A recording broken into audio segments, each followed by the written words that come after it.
আসসালামু আলাইকুম।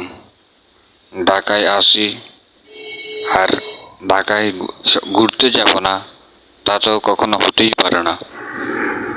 তো দীর্ঘদিন পর মাথায় এলো যে বাদশাহ শায়েস্তা খানের যে বাড়ি রয়েছে আমাদের ঢাকায়, লালবাগ কেল্লা নামে আমরা যাকে চিনি, সেটি ঘুরব।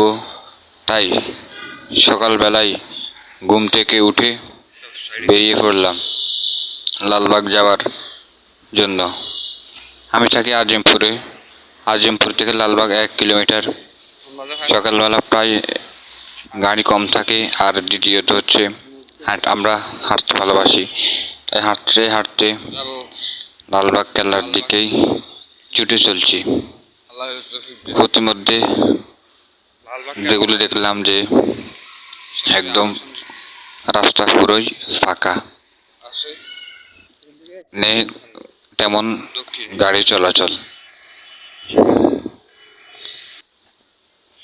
এর মাঝে আমরা পৌঁছে গেলাম হাঁটতে হাঁটতে লালবাগ কেল্লার পাশে।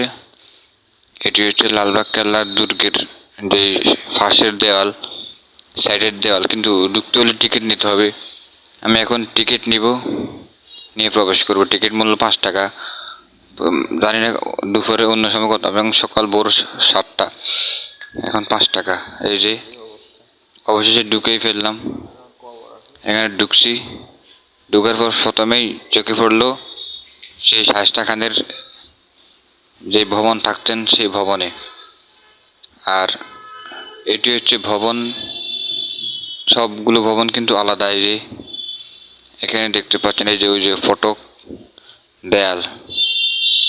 আর এটি হচ্ছে শায়েস্তা খান যেখানে থাকতেন সেটি। ঘরের এক পাশ থেকে অন্য পাশ কিন্তু স্পষ্টভাবে দেখা যাচ্ছে। এখানে এগুলোর মধ্যে কিন্তু কাঠের দরজা আছে। আর এটি হচ্ছে শামশাদ বানুয়ের সমাধি, অর্থাৎ এই হচ্ছে শায়েস্তা খানের ছোট মেয়ে। শায়েস্তা খান এখানে বাংলা শাসন করার সময় তার মেয়ে এখানেও মৃত্যুবরণ করে, আর তাকে এখানেই পুঁতে দেওয়া হয়। আর এগুলি আমরা দেখছি যে এখানে কিন্তু কাঠের দরজা, এখানে দরজাগুলোর মধ্যে কোনো দরজা নেই, এমনি খালি।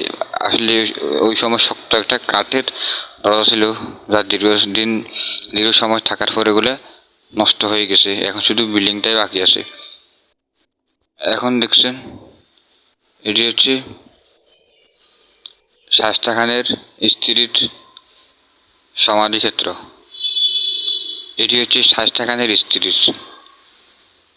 এখান দিয়ে আবার এক দরজাতে রুমের দরজা দেখা যায়। আমি অনেকক্ষণ দাঁড়িয়ে দাঁড়িয়ে এগুলো দেখলাম, অনেক মজায় কাটলো। এখন দেখেন পুরোটা মাঠ হালকাভাবে একটু দেখুন, অনেক সুন্দর, অনেক ভরে যায়। যে ইট পাথরের এই শহর, ঢাকা শহরে এটা একটু খালি জায়গা, এটা তো ভালো লাগবেই সবার। এই যে মেইন ফটক, মেইন গেট। আর এটি হচ্ছে একদম জেলখানা। এটি শায়েস্তা খানের জেলখানা।